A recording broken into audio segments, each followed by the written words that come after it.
चीज़ें हम लोग एक दिन में सिखा पाए ऐसा संभव नहीं है। ये आप लोग भी रियलाइज कर रहे हो कि आधी चीज़ें आप लोग सुनेंगे, आधी चीज़ समझ में नहीं आई।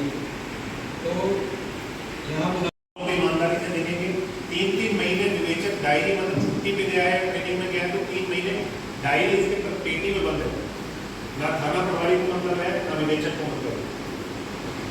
अब जो नया टारगेट है इसकी हफ्ते विवेचना होगी, इसका एक होना भी 1-2 दिन में जारी हो जाएगा। आपके जितने भी अपराध पंजीबद्ध है, मैं गिरफ्तारी दिनांक की बात नहीं कर रहा हूँ, मैं पंजीबद्ध दिनांक की बात कर रहा हूँ, जैसे कि हम IPS में करते हैं।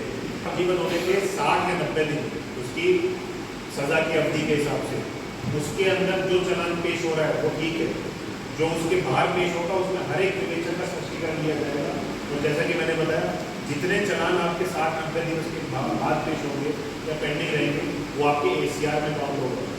तो आपकी ये त्रुटियों की वजह से अब इसमें ये भी बात ठीक है कि खाली हमारा काम नहीं है, इसमें MLC भी टाइम पे आए, PM भी टाइम पे आए, FSL की रिपोर्ट भी टाइम पे आए, उस चीज़ के लिए भी पैरेलली काम कर रहा है। आज की